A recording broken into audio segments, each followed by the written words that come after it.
Today I'm replacing this old dimmer switch for this newer dimmer switch. This is a Lutron Maestro MACL-153M. It's got to be compatible with a mechanical switch, which I have on this other side of the island is the mechanical switch right here, which is a mechanical three-way switch, which I'm going to have to rewire this, which a three-way switch is not really needed anymore here. But you have to make sure your dimmer switch is compatible with a mechanical switch, or if you have another kind of switch there. My wiring here, I'm going to have to also wire in. These are my two wires over here that are coming from the other side of the island, the other switch, and this is power in to this. So I'm going to have to wire it there. My old switch had wires connected to the actual unit. My new one has screw terminals. So my power is going to come in on the black. It's going to go to the load off the gold, and then the blue is going to share between this switch and the other side, the other switch on the other side. So that's what's going to power the other side. So this way, either switch could be on, either switch is going to work together. So let's get started. Alright, so let's get started with this. We're going to first connect this upper wire. And I mean, I don't have much play here at all, which is very disappointing, but that's just enough. I dropped the wire for my ground screw. So this one is going to come over to my black. Let's get my needle nose pliers out. So this way I can give it a nice little, well, it's got a curl already, so just enough to get it on here. Make sure the black screw is open enough.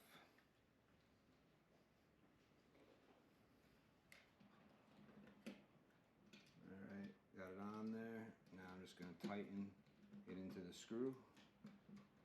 I always tuck the way this curl is so that as the screw's tightening, it's getting pulled in. So now this one I'm going to put onto the top.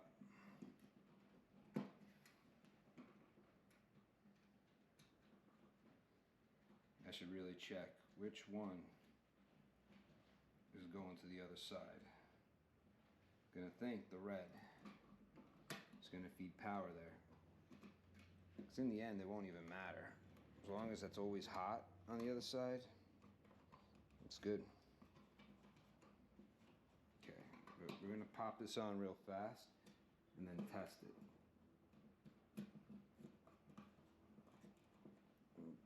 See if what I did worked. But first, I don't want to curl up, I want to curl down on this side. Always check also to make sure that you don't have current, any voltage coming into your circuit. I know I already don't, but you have to always verify if you're going to do anything with electricity, because you don't want to find out the hard way that that it's live. Quickly disconnect the ground in before doing anything, so if anything is wrong, at least your switch is grounded. Always like to have everything I'm working on grounded in one way or another. So I like the old metal boxes. You could just ground right to your box here. Plastic, you got to make sure you have a good ground going all the way back to your panel. So leave that like that. We also want to make sure that the power is off still. I know the power is off to this whole circuit, but to play it safe, let's not light up like a Christmas tree. Let's throw on a meter and just check. Make sure we don't have power across, power to ground. We're good. So now we can disconnect.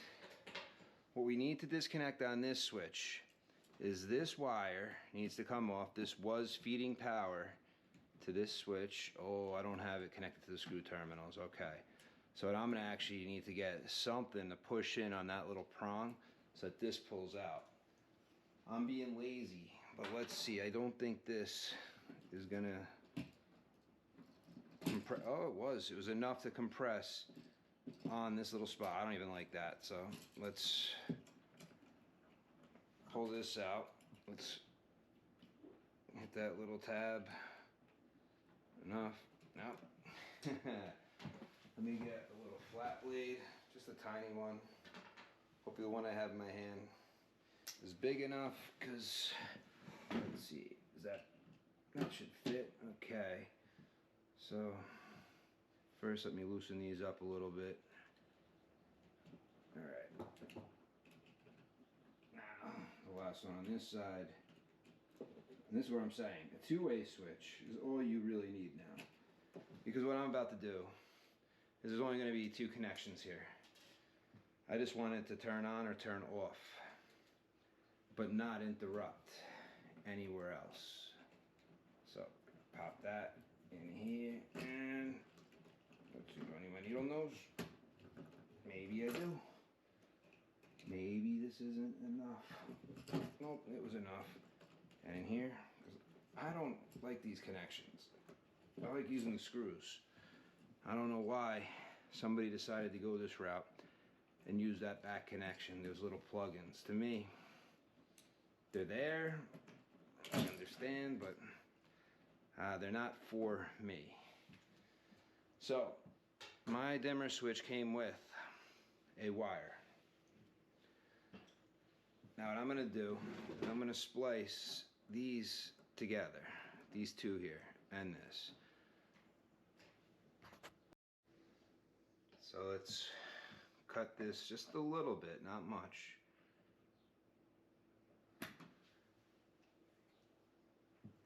I just don't need them so long. Even this. I'll clean those up before I step on them and grind it into the hardwood floor. I would never, ever hear the end of it if I gouge up my floor. But whatever. It is what it is. So I'm going to take these and just give them a little starter twist. Okay, now this, I'm going to do the same thing. I'm going to bring him in, and I'm going to get him involved a little bit on this twist. So this way, I'm not worried about them falling apart. I'm going to take a wire nut. Probably should go grab a yellow one, because I don't like this connection, so I'm going to go get a yellow one. This is what came with it, but you know what? It's always to do it right and not have to do it more than once, or create a fire. I mean, that's not a good connection. It falls off or whatever, and then I don't want to burn my house down. So it's always good to use the correct stuff. Okay, so I grabbed the wire nut. I was considering using a push-in terminal. I mean, I'm still undecided if I like these things or not. I used one in one video once and was told that they're fire hazards and all different things, that the connectors loosen up over time from heat. Getting them apart if you ever have to stinks, and I'm a mechanic. I'm a air conditioning heating technician. Everything breaks, everything fails, everything needs to be worked on. So now, if I put things together in a way that you could never get them apart to work on, test, troubleshoot, anything of that nature, I didn't do myself any justice. I actually did an injustice for myself, because then I am going to be hating life when I got to work on it. I'm going to have to cut the wires, and then I'm going to end up with wires that are just too short. But I got good connections here at least. So what I'm about to do now is I'm just pretty much going to go across this switch. This is going to here, and this is going to be there. This wire is traveling from the other side to here. It's going to be a constant feed. So let's give this a little curl. Give this one a little curl and see if I need to cut it down. Inga. There we go. Okay. So this side is no longer going to be in use. So let me tighten him down. And let's make sure these are opened. all the way up. There we go. Don't want to open them to the point where they fall out.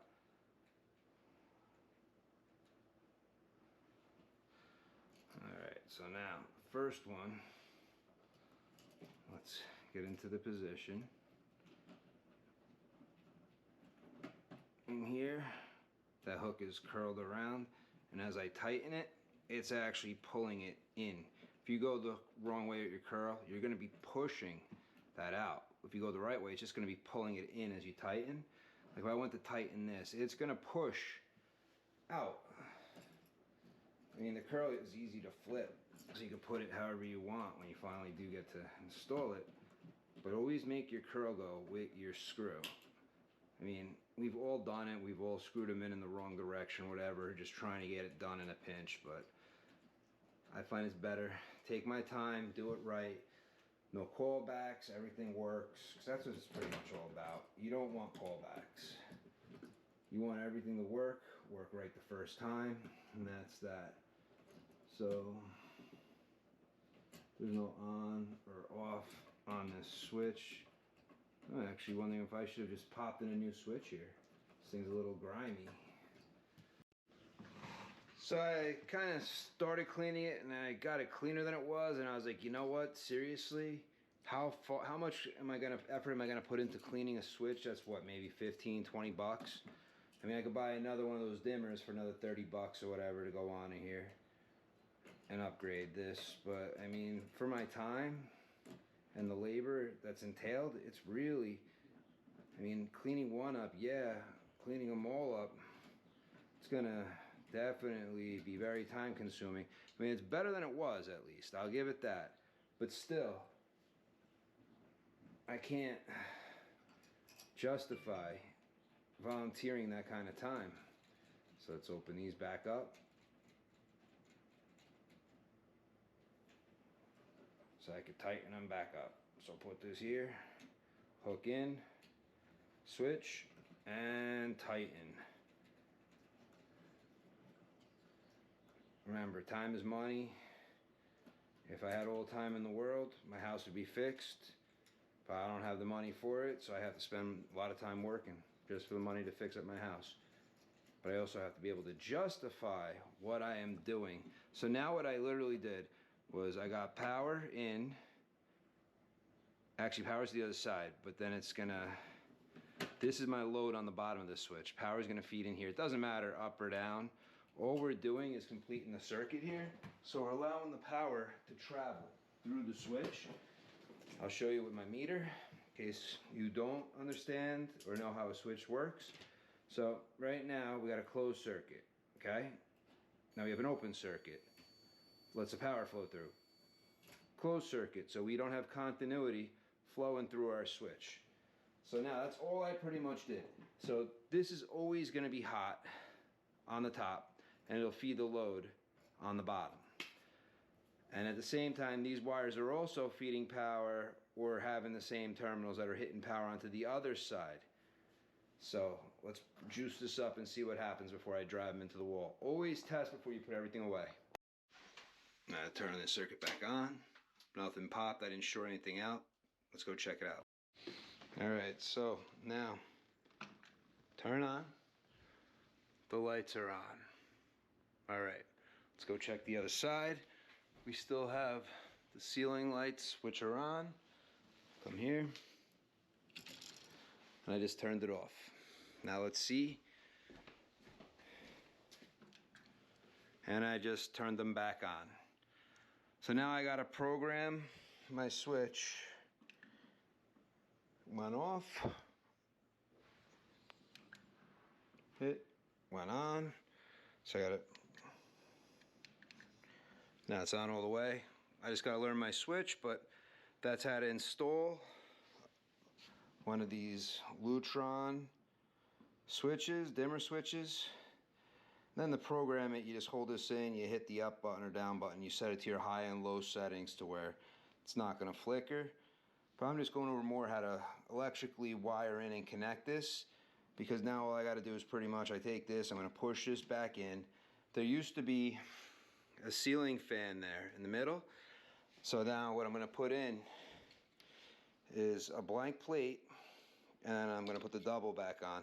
But I'm going to close the one side up because it was voted on and I lost, but instead of keeping the switch here, I'm just letting it be a nothing switch. It was removed, so I'm doing what the wife wants. So I mean, this is cheap anyway. I think it was like $1, so whatever. But I hope you guys enjoyed my video on how to install a Lutron dimmer switch. Till next time, my name is Bill and I am out.